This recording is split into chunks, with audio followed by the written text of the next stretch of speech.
Now, just to make it clear, we are not advocating the harming of any mimes anywhere. True. We want to be able to do it ourselves.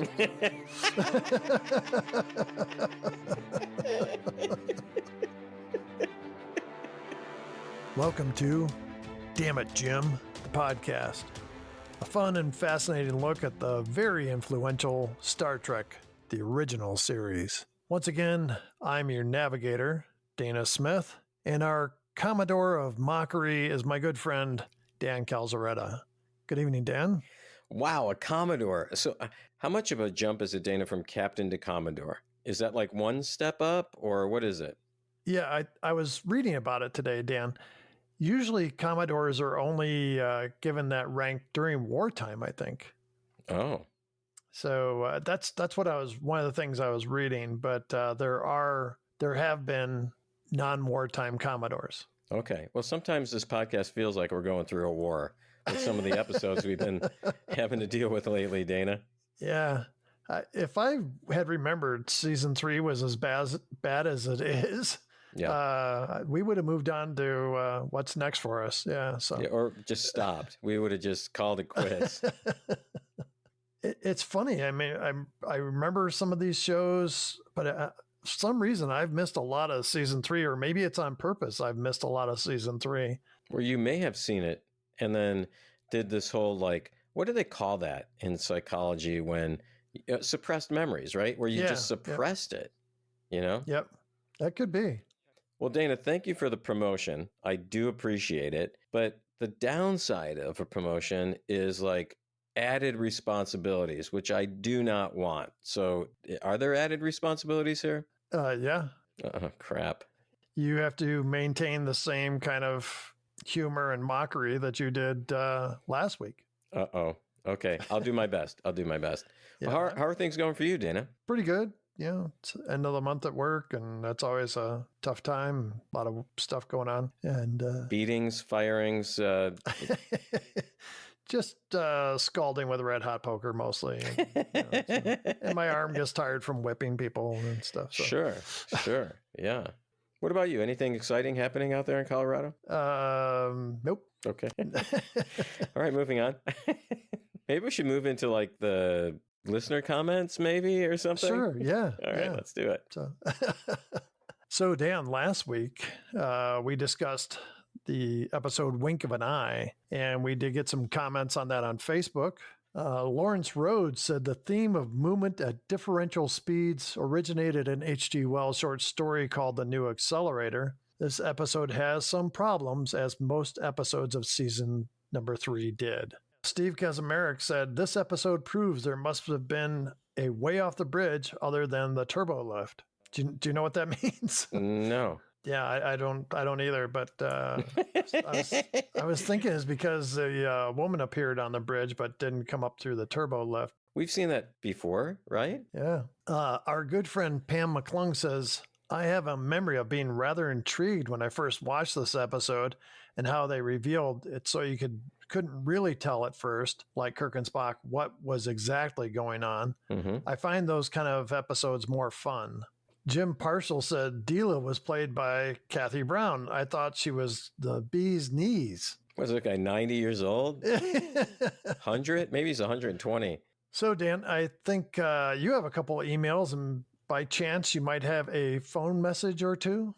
Yes, Dana, this was a great week. So we did get a couple of phone calls. First, longtime listener Olivia commented on Plato's Stepchildren. She had this to say. I really did appreciate how you mentioned Anne Bancroft and Nancy Sinatra, because I feel like everyone has a misconception that this episode contained the first interracial kiss, and then they forget about those other 2 instances. I've only seen about half of this episode because I couldn't handle the sheer ridiculousness of it. So maybe after listening to you guys, I'll try it again. As always, wonderful episode, and keep doing what you're doing.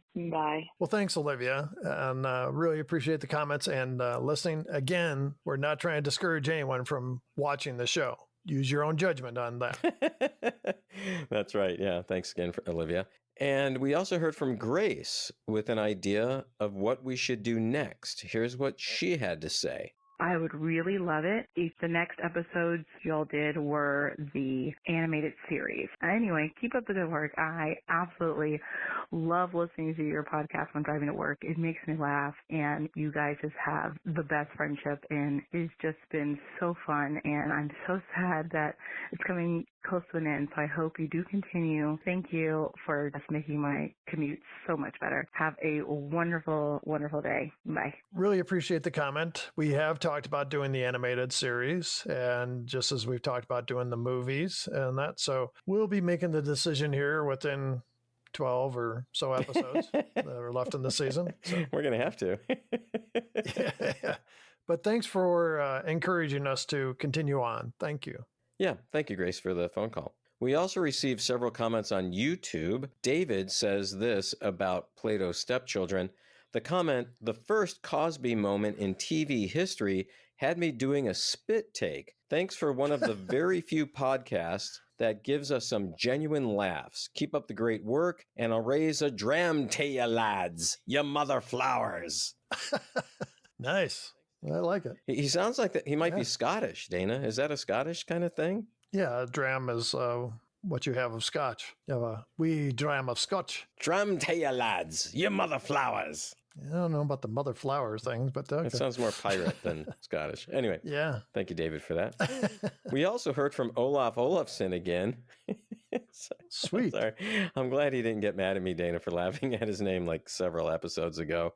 Actually, it's a great name. Kind of like Dana Danifson or Daniel Danielofson. I don't know if either of those work, but his is better for sure.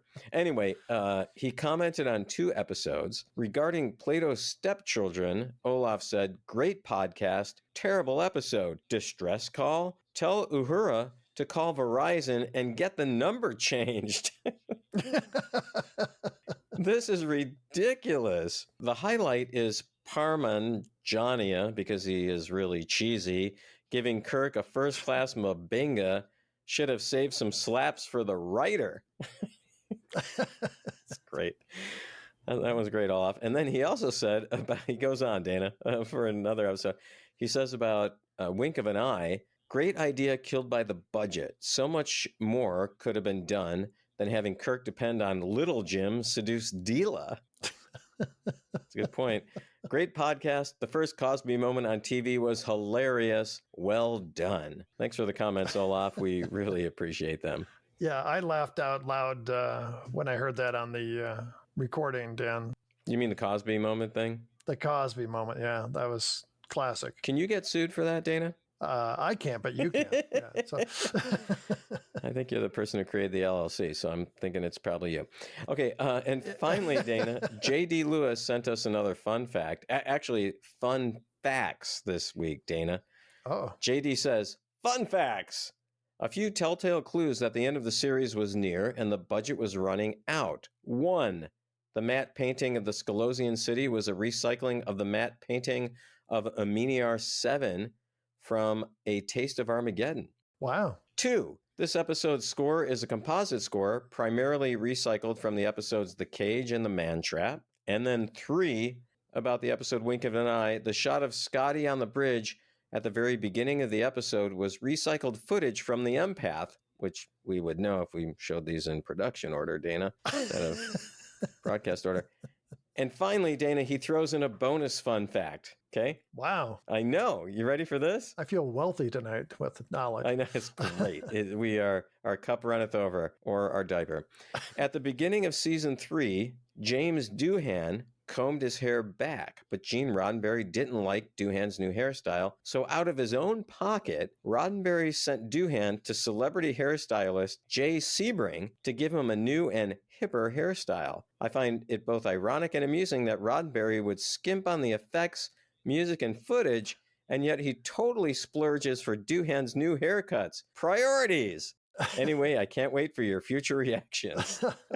Thanks, JD. Those are amazing. You really add a lot to this show, JD. So keep those fun facts coming. All right, but Dana, that is everything I have this week. That was awesome. Thanks to everybody that wrote in and called. We really appreciate the communications. So let's keep it up. All right, Dan. Let's move on to season 3, episode 12, The Empath.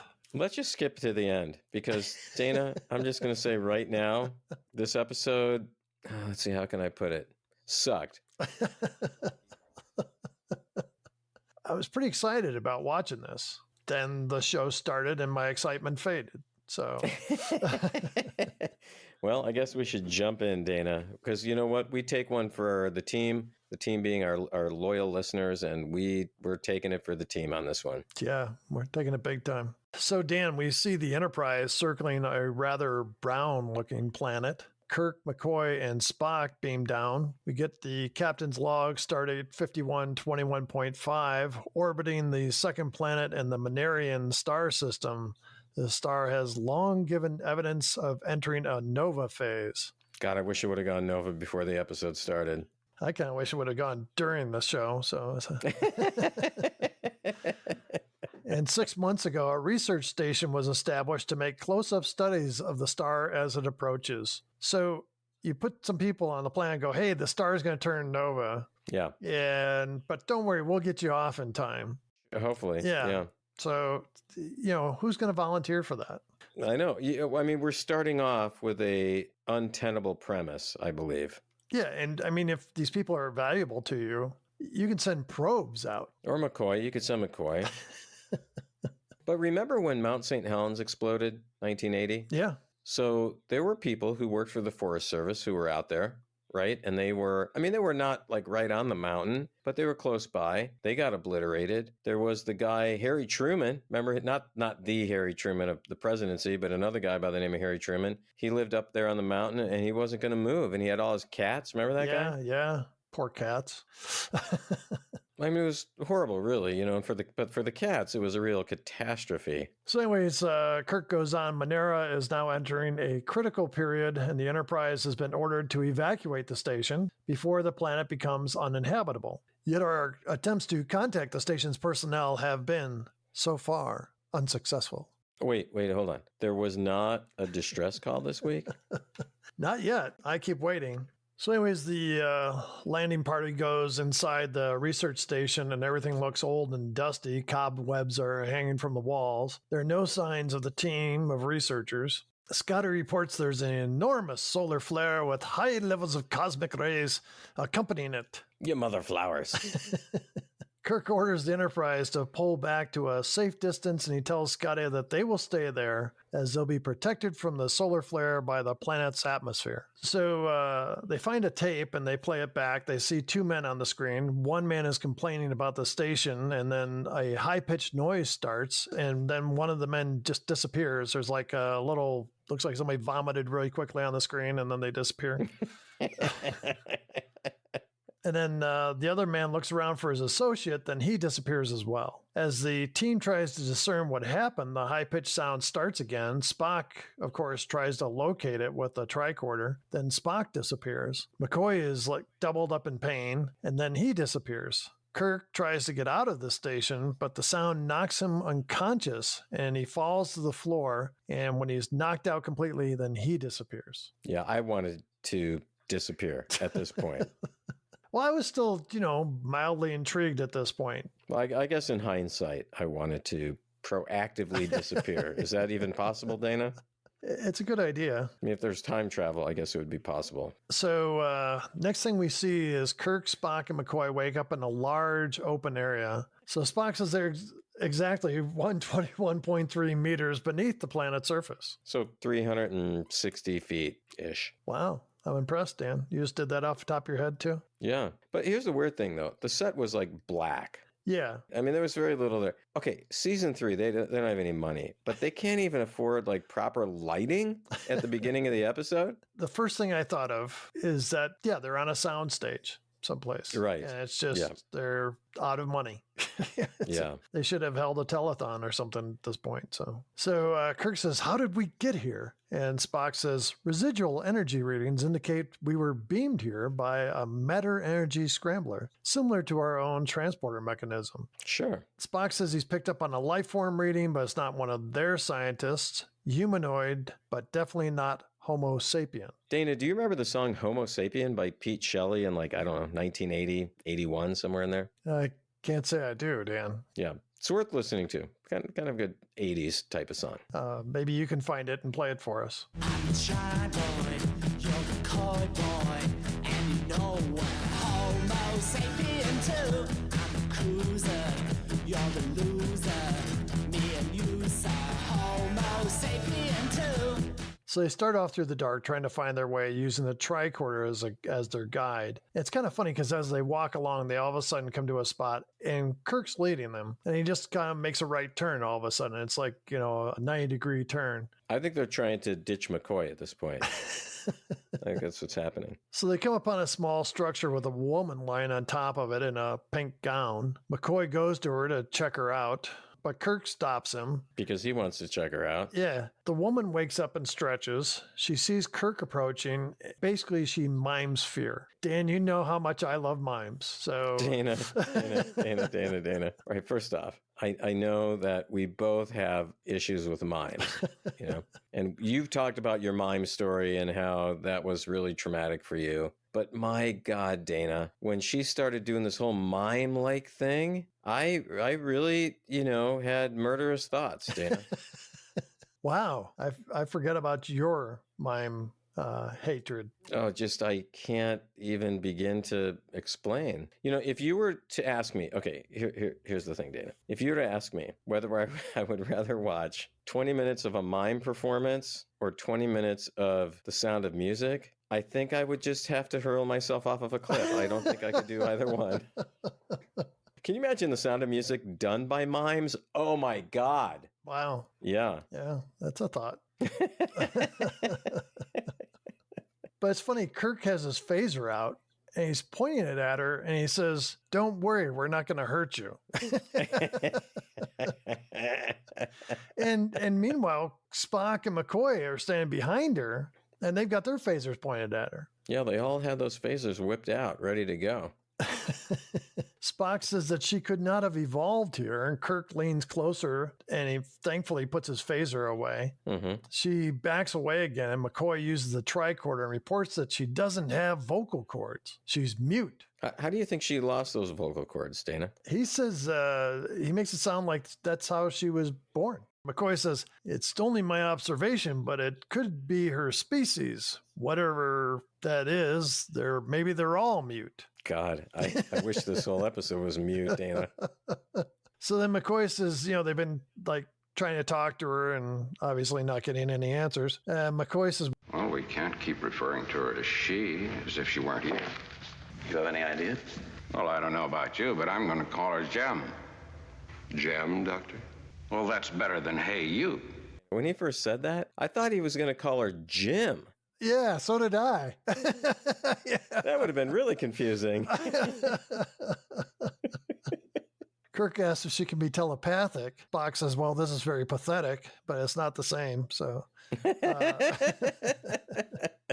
Yeah, it was pathetic. Yeah, and we were getting that. Spock says there's no sign of that, referring to telepathic. Kirk says she knows why we are here, and he leans close to her again, and two aliens suddenly appear in the background. They look a little like the Telosians. Yeah. The back of their heads are like butts. And the robes were not the same, but similar. Silver lame again. They made a mistake about how much they needed, yeah. Yeah. Do you think that the heads were kind of recycled from that first season episode? That's what they looked like to me. I mean, they were kind of bulbous heads, and then they had the butt crack and back. Yeah. These aliens are holding something in their hand. Looks like it might be a weapon. Kind of looked like a bad iron or something. Yeah, or an old television remote. It was weird.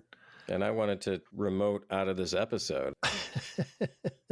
So the woman cowers when she sees them. Kirk goes to introduce himself, and the aliens cut him off, saying they are aware of his identity. They say they are the Vians. And Kirk says, "Why were they brought there?" Then they raise their weapons, and Kirk goes flying backwards. He gets up and pulls his phaser and says, "If you know who we are, then you know we come in peace." That's why he has the phaser out. Right. To prove his point. The Vians point their weapons at the crew and their weapons disappear. Then they use their weapons again and Kirk and the team are trapped inside a force field. One of the Vians says the force field uses their own energy to trap them. So while they're struggling to get out, it's just making the force field stronger is basically what they're saying. Kind of like quicksand. Good point. So the Vians go to the woman and hold their weapons over her. They seem quite pleased, and one of them says, "Sufficient," and then they walk away. And she's like, obviously she doesn't speak, but the facial expressions and the hand movements and how she just moves in the scene, it's a mime, Dana. Didn't you get that feeling? Oh, yeah, because her movements are very exaggerated and stuff and kind of big. It was bothering me, Dan. So, did you have some like post-traumatic mime disorder going on while you were watching this?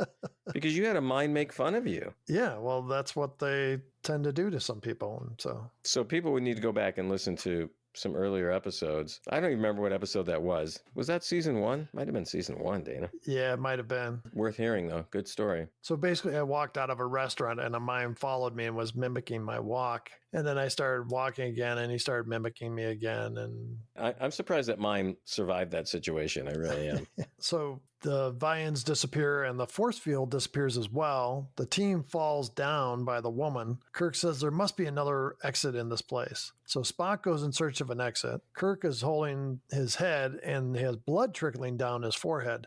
Yeah. And she stares at the cut on his head. She reaches out and touches his forehead. She pulls her hand back and his wound disappears. And then it shows up on her forehead. So Kirk touches the cut on Jem's head. Yeah.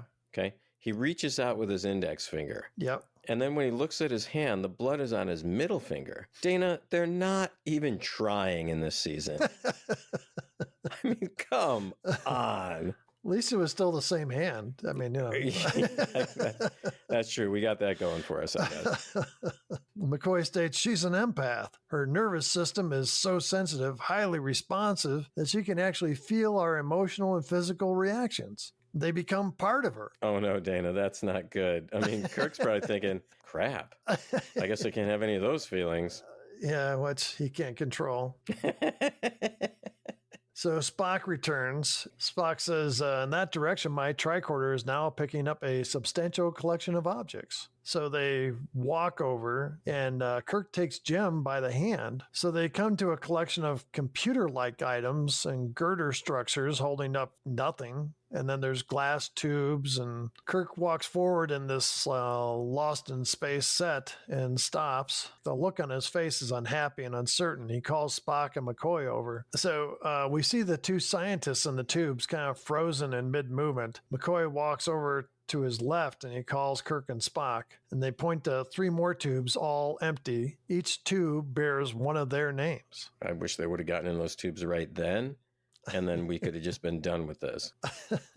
So one of the Vians returns and says, you're right on schedule. He says, some further simple tests are necessary. And McCoy says, we just saw an example of your test. And Kirk says, 2 men are dead and you killed them. The Vian says, no, their own imperfections killed them. Haven't we heard something like that before? Well, Inspector of the Gun, if they believed that the bullets were real, they were going to kill them even though the bullets weren't real, So he asks them to follow him as time is short. Kirk walks by and says, your time is short. The sun is going supernova. And Spock walks up behind and does the Vulcan nerve pinch. That's a highlight of the show so far.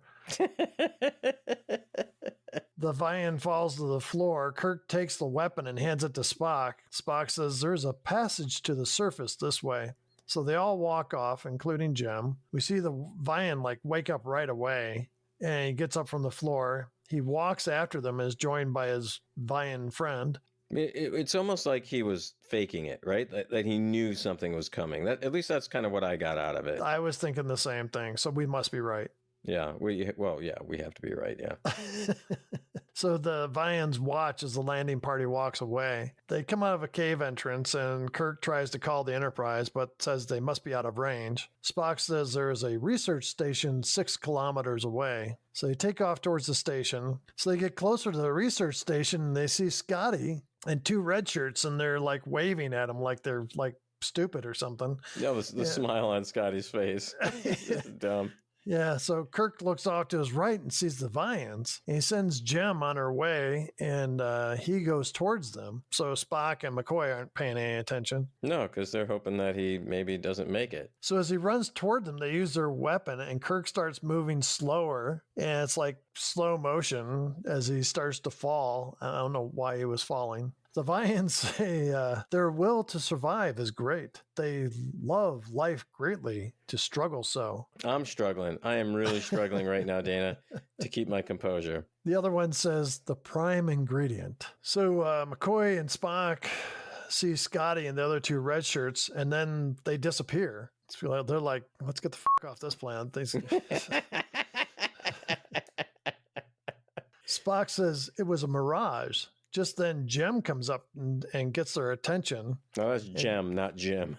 Jem, yeah. And she gets them to follow her. We see Kirk still moving in slow motion. He's closer to the Vians, and they just watch as he falls to his back. And Jem comes around a big boulder and sees Kirk. McCoy and Spock rush to him. The Vians appear again. They say one specimen will be enough. Kirk asks, what about the others? And the Vians say they have no interest in them and they may go. Kirk says, okay, I'll stay. McCoy and Spock argue, but Kirk orders them to leave. But they argue about like which one's going first, right? Because like I don't give a crap if this guy stays. In fact, we want him to, but I want out of here before you. Yeah, they're like, no, Jim, let me stay. And and then Kirk just says, that's an order. And so they like, oh, okay, see ya.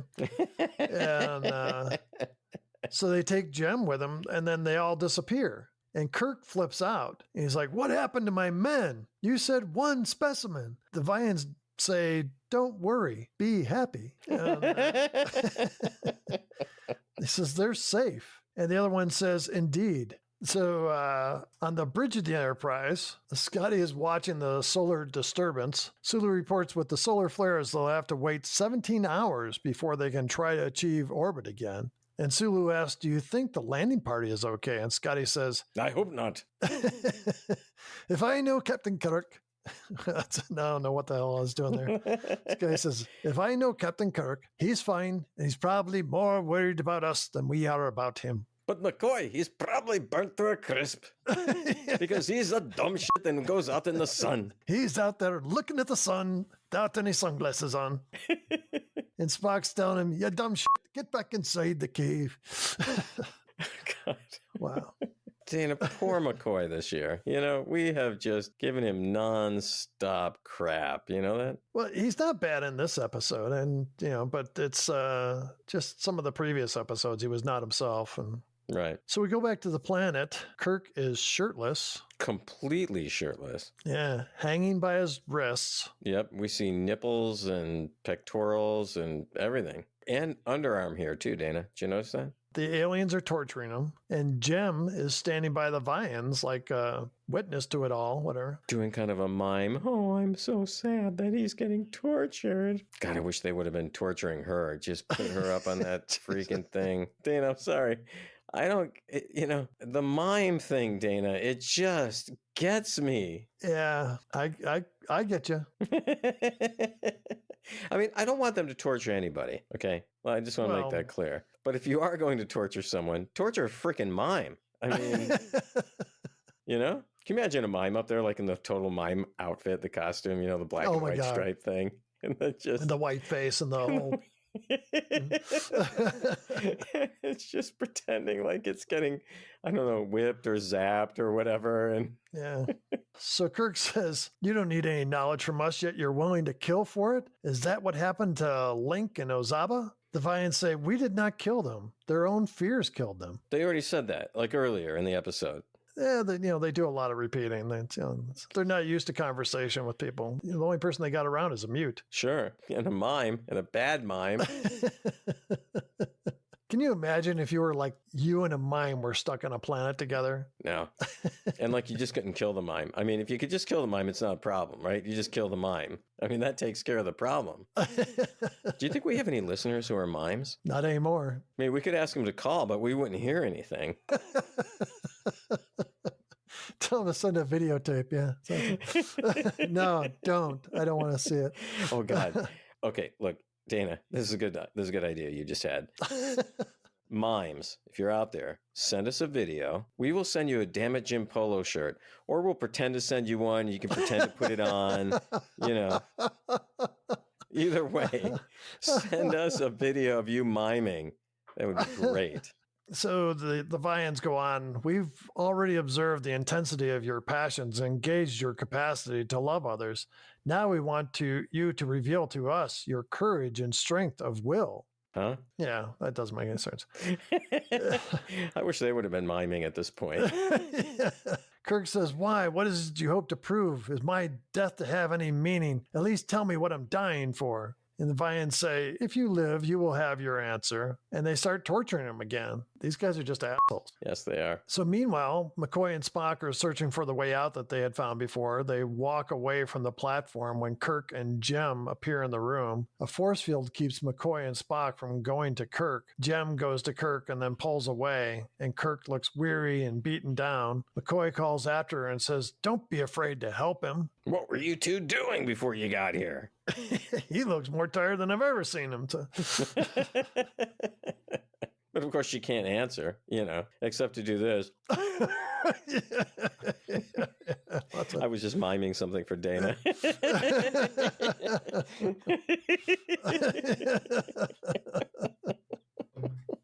And what I meant was they were jogging. They were running away. That's why they got tired. So Jem turns around and goes back to Kirk. She reaches out to him and caresses his face very lightly. His what? His face. His face, okay. Yeah, I was going to say his head, but I knew you would take the wrong turn on that. So. Am I that obvious, Dana? Oh, no, Dan, not at all. So.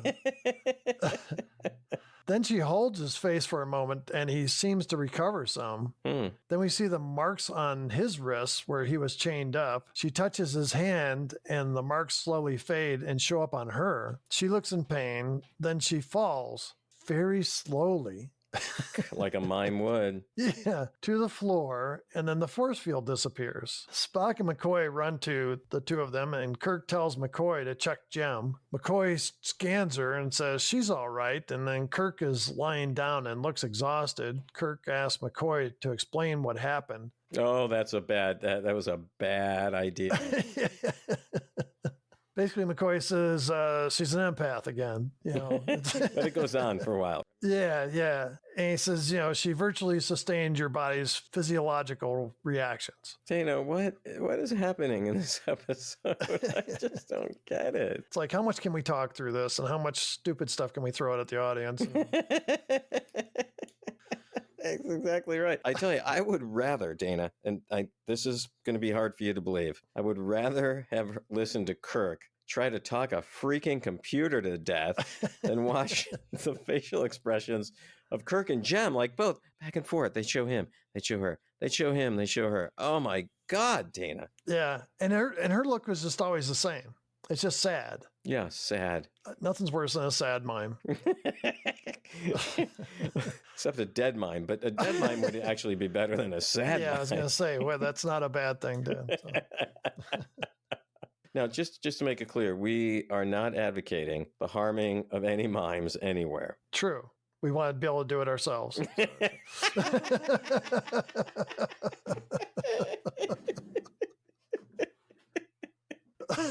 I think we're an LLC. We cannot get in trouble for any of this. And Kirk tries to remember what happened. He says, they wanted something from me. Kirk asks, what's wrong with me? And McCoy says, you have all the symptoms of the bends. I actually rewound this when he said that. I was like, I must have heard that wrong. Wait, are all of a sudden, are we on like Voyage to the Bottom of the Sea? I mean, what is going on? Well, it's funny because even McCoy says nitrogen bubbles in your blood cause the pain. Now, how would one get the bends down here? He meant get the bend over. That's what it is. I was bending over, about to vomit. I mean, this thing was so bad. So Spock says, Captain, I've noticed a light preceded you at the moment you were returned here. And Spock says it's an energy transfer source from that handheld weapon. And he goes on to say, if I can tap into the frequency, I can make the device function for us. Oh, because they've got one. Yeah. They took one from the guy that they did the nerve pinch on. Oh, right. Yeah, that guy. So Kirk tells them to proceed as the Vians suddenly show up again. These guys just pop in whenever they want. They do. And the one guy's got a little bit more of a wrinkly chin. He says, you are the captain. You are responsible for the lives of your crew. So he says, when we resume our interrogations, you will decide which of your men we shall use. Well, can you just use both of them? Just take them both. Take them both. Send me back up to the ship with Jem. Well, let me show her around a little bit. I'll make her talk. They say there's an 87% chance that the doctor will die. And while Commander Spock's life is not in danger, the possibility is 93% that he will suffer brain damage from watching this episode. And Kirk says, wait, only an 87% chance he'll die? Well, I'll take that 13% any day. Yeah. Take him now. So later we see Spock working on the handheld weapon. He says he's beginning to understand the principles of how the device works. McCoy says the Vians will be coming back soon. Kirk tells McCoy to take it easy. McCoy says, Men weren't intended to live this far underground. It's just not natural. And space travel is? Some men spend the majority of their lives in mines beneath the surface. I'm a doctor, not a coal miner. ka-ching! We'll talk about this near the end of the episode, Dana, but I'm feeling pretty good right now. Yeah, your carrots is going to be ordered. Oh, so Spock tells McCoy he's recorded all the principles he's discovered on the tricorder. If anything happens to him, McCoy and Kirk should be able to figure out how to complete the adjustment. McCoy says, I'm not a mechanic. I thought he was going to say it twice. I was so excited. McCoy argues that Spock should be the one to leave with the captain. And Kirk walks up and says he'll make the decision if and when the time comes. And again, Jem is watching it all, very interested. It's like she's got her own TV with these three guys. Kirk looks ill, and so he lies down. McCoy grabs a hypo and goes to Kirk, and he gives him an injection in his back. So Kirk lies down and basically passes out. Yeah. Spock says, you just made the situation clearer, Doctor. With the captain asleep, I am in command. So when the Vians come back, I will go with them. McCoy looks defeated. He walks away, and Jem stands and looks like she's going to go to McCoy. Then she turns and walks back to Spock. Kind of in a very mimey looking walk. God. So it would have been great if she was acting like she was going against the wind, you know? And he goes to give her like the, you know, the nerve pinch, and she kind of gets blown back, and then she kind of goes toward him again. He tries to get the nerve pinch, and she goes back again. Oh my God. Then he pretends he's got a rope around her waist and he's pulling her. So we go back to McCoy, and he's preparing another hypo, and you can just guess what he's going to do with that. He walks up and injects Spock, and Spock stands suddenly. He's shocked, and he's trying to fight the effects of the hypo. And he says, this is very unethical. And then Spock passes out. McCoy looks at Jem and says, you stay here with my friends. They'll take care of you, even though they're both knocked out. The Vians return, and McCoy looks at Jem, and she looks sad, like she has for 90% of the show. God damn it. And we see a tear streaking down her cheek. Oh my God.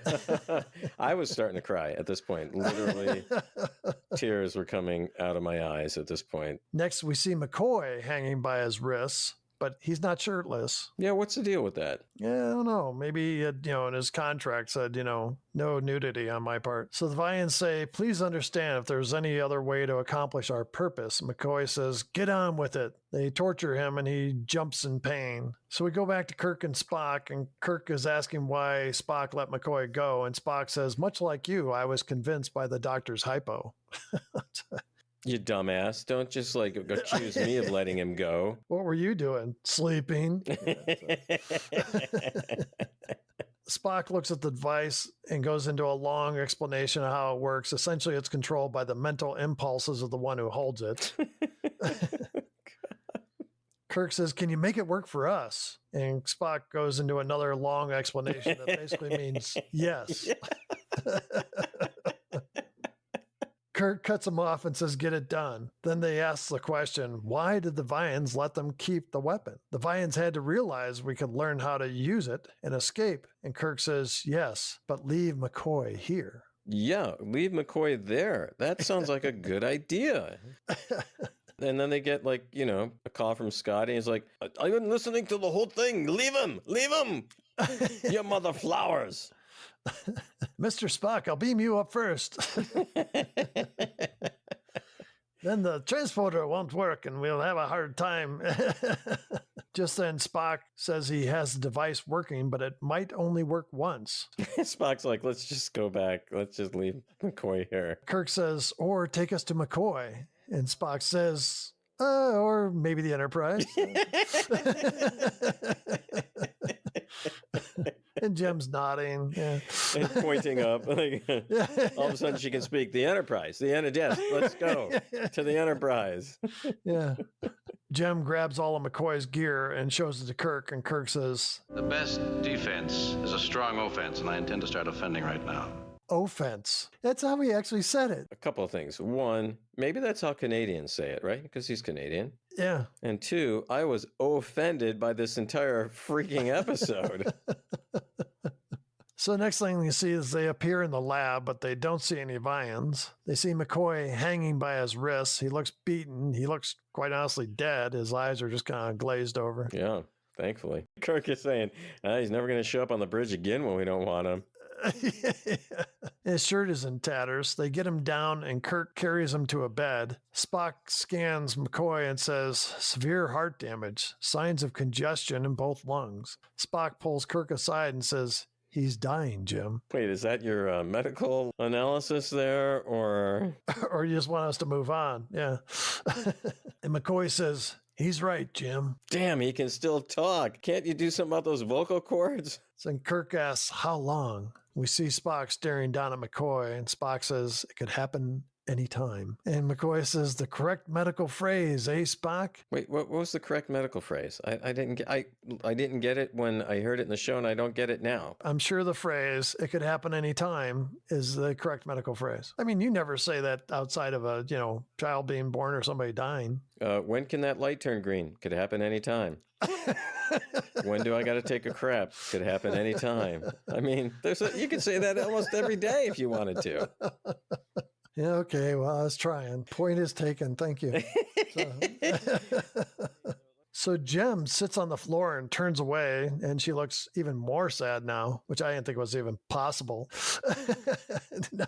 Kirk pulls Spock aside and asks if Jem can do anything for McCoy. So they walk toward Jem, and a force field appears around them. The Vians appear and say no interference is allowed. They say Jem cannot be forced to help. She must decide on her own. And Kirk asks, what purpose can this serve? They say they have one need in life, and that is the completion of this test. Really, the test is, Dana, how long are we going to make it before we turn this episode off? That's the test. I made it all the way through. We failed. We both failed because we both made it all the way through. And Spock asks, what purpose can be served by the death of our friend except for to bring you pleasure? Says, surely beings as advanced as yourselves know that your star system will soon be extinct. Your sun will nova. And the Vians are like, yeah, we know. And and Spock says, then you also know that millions of inhabitants of on its planets are doomed. And they say that is why we are here. All the planets of Manara's system, we have the power to transport the inhabitants of only one to safety. One of the Vians says, if Jem's planet is the one that will be saved, we must make certain beyond any doubt whatsoever they are worthy of survival. Well, then where are people from the other planets that they're testing? Why aren't they testing a person from every one of the planets? Well, they're basically playing God, Dan. They're making life and death decisions here. No, I get that, but if the idea is we got to test her to see if her planet's worthy, did they test the people from the other planets to see if their planets were worthy? Yeah, they tested the shithead planets and they weren't. And then they tested the... So Jem walks over to McCoy and she sits on the bed by him. And Dan, she looks sad. No, really? Sad?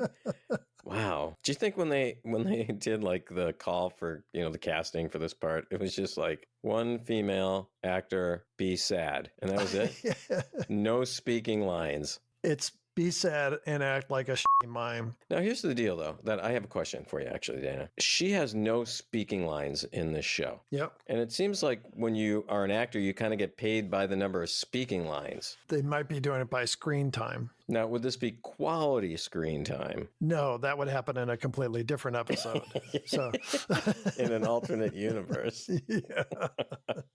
So Kirk says, how will the death of our friend serve this purpose? And the Vian says, his death will not serve it, but her willingness to give her life for him will. The Vians explain that each of you is willing to give his life for the others. We must now find out whether that instinct has been transmitted to Jim. Everything that is truest and best in all species of beings has been revealed by you. Those are the qualities that make a civilization worthy to survive.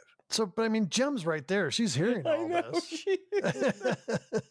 Jem goes and sits by McCoy again. She touches his hands. The Vians say, watch and behold. I guess they had to tell us to watch because at this point I was like, I'm not watching anymore. I stopped. They say that's significant that she's helping him. Then they say an instinct new to the essence of her being is generating. Compassion for another is becoming part of her functioning life system. Yeah. Anyway. I can't help myself. This is so freaking stupid. Jem holds her hands over McCoy's face and the bruises get transferred to her. Then a moment later, they vanish from her. She looks worn out and starts to cry. Oh, wait, she's crying again? Yeah. She falls away and the Vians say, she is afraid. She doesn't have the instinct to save her people. She's saving herself. It still doesn't make any sense. Like this one person is responsible for their whole planet. It doesn't. And they picked the mute? I mean, at least they could have picked someone who could talk. Well, that could be the whole planet. Maybe nobody on the planet can talk. That'd be a nice, peaceful place to go to, yeah. So now Jem is like rolling on the floor, looking even sadder. Yeah. You know what? She deserved an Emmy, really, for this, for being so good at that sad thing. Deserved an enema. Yeah, so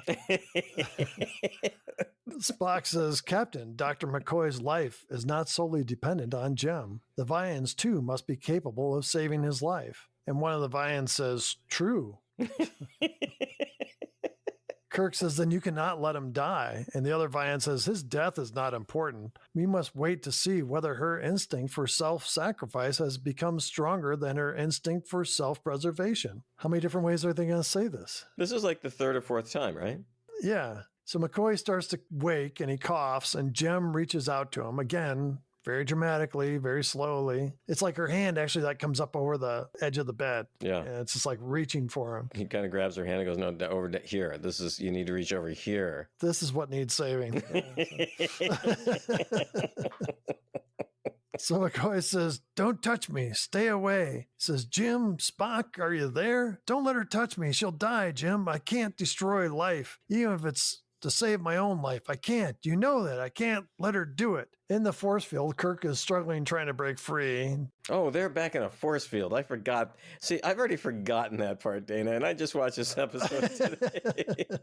Spock says emotion fuels the force field. We must suppress our emotions, and by doing that, weaken the force field. Spock slowly reaches into the force field, and then his side of the force field disappears. And he goes and disarms the Vians. Spock says, Jem has passed your test. She was willing to sacrifice herself to save another. Still, the Vians say no, her instinct must be fully developed. Kirk and Spock realize that she must die to pass the test. Kirk says, if death is all you understand, here are 4 lives for you. And Kirk returns the 2 weapons to the Vians. But shoot those 2 first. Says, we will not leave our friend. You've lost the capacity to feel the emotions you brought Jem here to experience. Oh, here he goes. Oh, God. You don't understand what it is to live. Love and compassion are dead in you. You're nothing but intellect. And now the Vians look kind of sad. And they stand staring at Kirk for a long time. And I mean a long time. Finally, one goes over to McCoy and heals him. Then this Vian picks up the unconscious Jem. They say farewell. and they move away, and then they kind of like, I don't even know how to describe it, but their image becomes smaller and smaller, like they're being pulled away, and then they just disappear. I'm so confused, Dana. I'm so confused at this point. I'm exhausted trying to make sense of this show. So, I mean, what happened to her and the planet and all the people? Later on the Enterprise, Kirk is looking thoughtful, and Spock asks, "What is puzzling you?" Well, what's puzzling me is like how this episode got written and produced. I don't get it. Kirk says, "I'm not puzzled, Mr. Spock. I'm awed." And McCoy says, "I'm with you, Captain. She awed me." And Kirk says, "No, I wasn't thinking of Jim. I was thinking of that fantastic element of chance out in limitless space. We should come together with Jim." And Kirk tells Sulu warp factor 2, and Sulu says, "Aye, aye, sir, warp factor 2. And Dan, that's how the show ends. Dana, you have something to tell us about the writer of this episode. Yeah, Dan, this episode was written by Joyce Muscat. This is her only known TV script. Thankfully.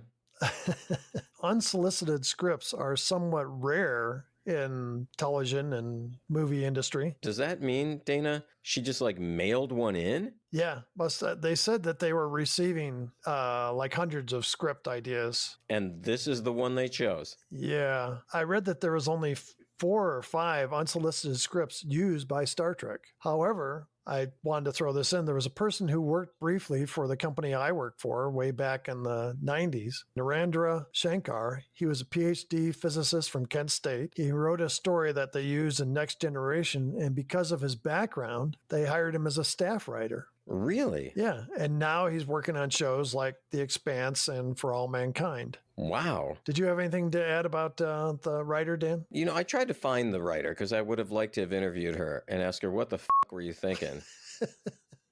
But I can't find anything about her. I don't know if she's still alive. I mean, here's the deal. Maybe the script was a really good script, Dana. And by the time it got through like Gene Roddenberry and the other producers, they really effed it up, you know, which that would not surprise me, especially in season 3. So I don't want to say that the script was horrible in its initial kind of concept, but the episode itself was not good. But I did see that a couple of the other unsolicited scripts, they were some good episodes, like The Trouble with Tribbles. Yeah. That was an unsolicited script, right?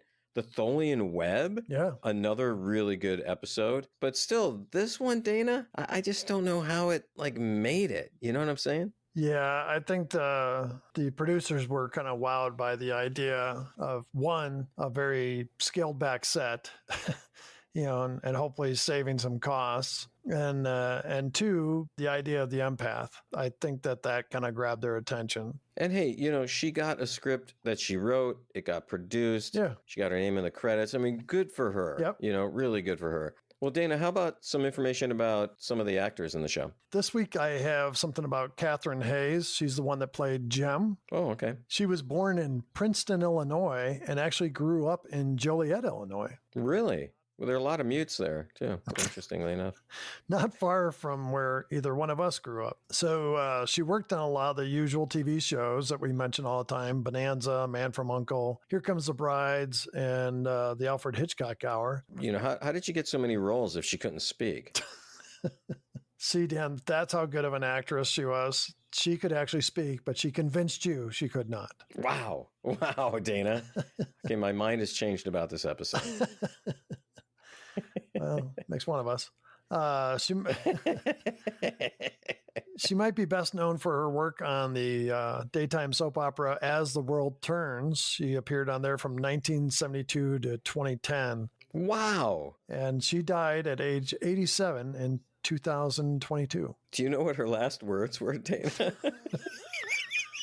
She was a mute. She couldn't speak. She didn't have any last words. Wow. Wait, she wasn't a mute. She was not really a mute, yeah. Okay. All right, good. So, Dan, do you have any themes or dilemmas? Yeah, how did this freaking episode get made? And who wrote this piece of crap? Well, we answer that part, but we've asked this question about a few other episodes, right? I still don't know how this one got made. Dana, really? That's my dilemma. How about for you? What was a dilemma in this episode? Well, I was wondering, are we more capable of empathy than we realize? Damn, you had a good one. You really had a good one. Yeah, and is it in our nature to be empathetic? No, I'm not about this episode. So, Dan, let's move on to the good and the worst of this episode. Why don't you start us off with what you thought was good in this episode? There is a good part. You owe me some Garrett's popcorn. Yeah. And I think the bet was I get to choose the size. Nope, that was not part of the bet. How about a best part for you, Dana? No distress calls this week. After 4 or 5 weeks, I thought that we'd never get out of that cycle. So I was very happy to see that. Do you have any other best parts for this show, Dan? I thought DeForest Kelley having some good moments. He even said this was his favorite episode. I don't know what he was smoking when he answered that question. How about for you, another best part? Well, McCoy's "I'm a doctor, not a coal miner" literally said yes when that happened. So, and then you realize you got to pay me some Garrett's popcorn. Yep. And so I went, no. And then said, maybe Dan will gloss over this like he does so many episodes that he won't hear it. So.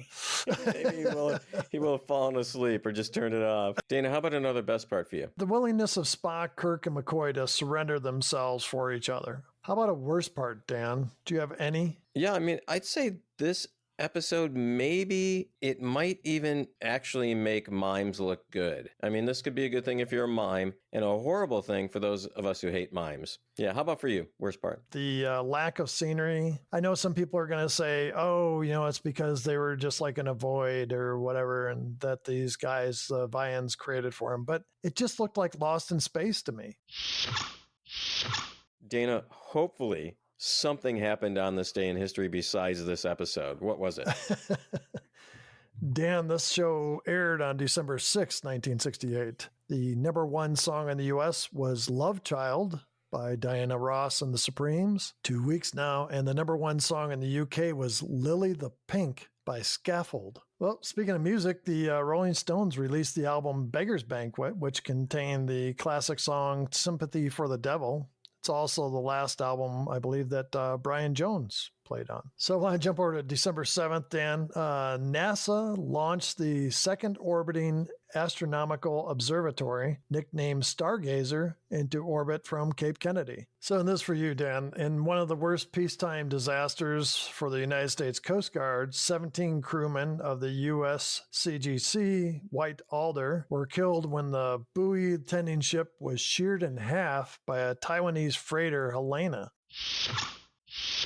So, Dana, the counts for this week, they're kind of exciting. How about the dead crewman count? 0. We are still at 48.5. Okay, that one's not so exciting. The shirtless Kirk rip shirt Kirk count. We got one, and we are now at 20. Can we count it as 2 since we saw both nipples, or does that not count? The nipple count was never included in our count, so. Okay. Dana, how about the he's dead count? Nothing this week. We are still at 22 there. All right, Dana, I know you're going to be excited about this one. I'm a doctor, not a fill in the blank. I'm a doctor, not a coal miner, so that bumps us up to 9, Dan. Wow, and just to reiterate, there was a bet involved here, right? Yeah, I'll send you a piece of caramel popcorn. One piece. There's got to be at least 2, right? There's got to be a caramel and a cheese. See if we got some laying around here from 3 years ago.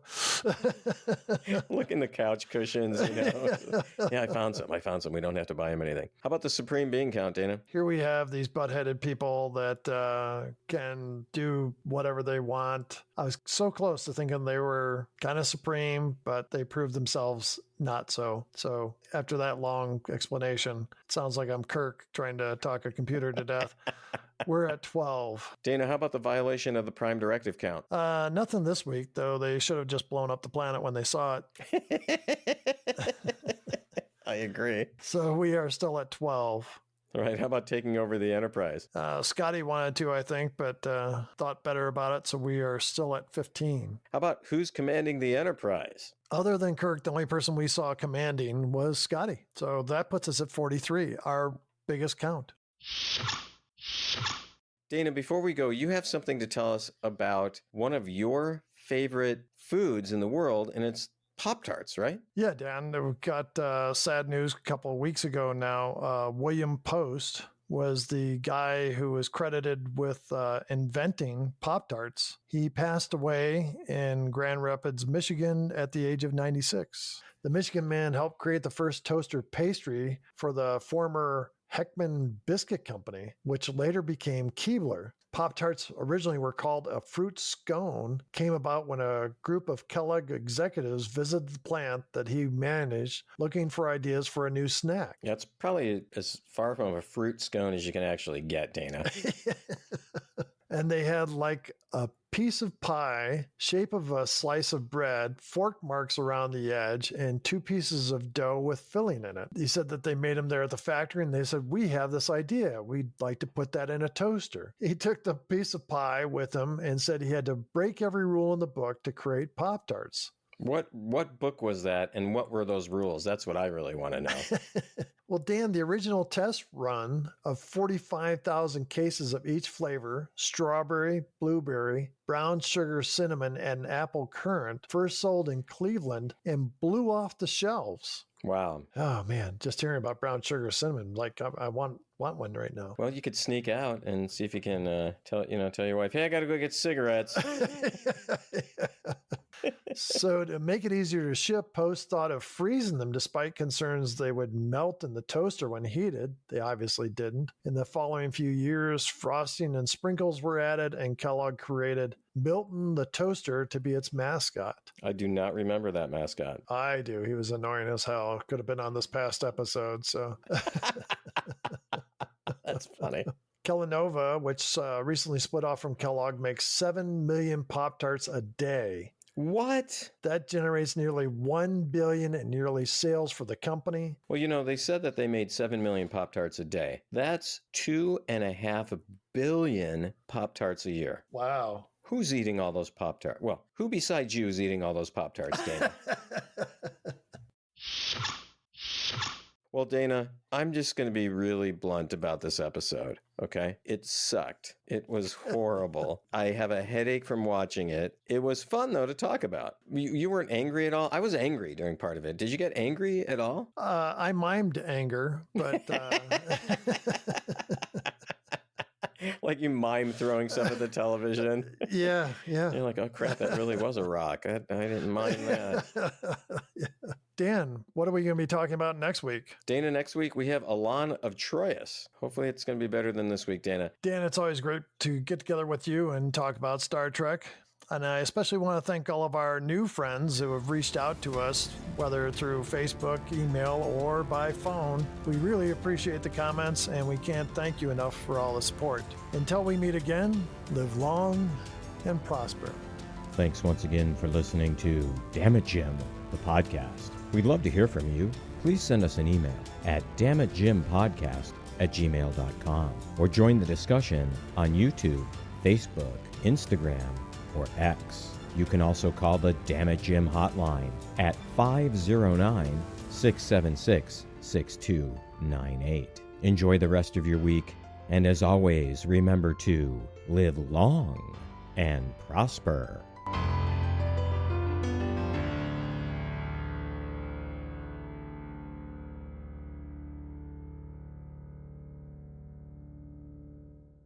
This has been a Ramble Jar production.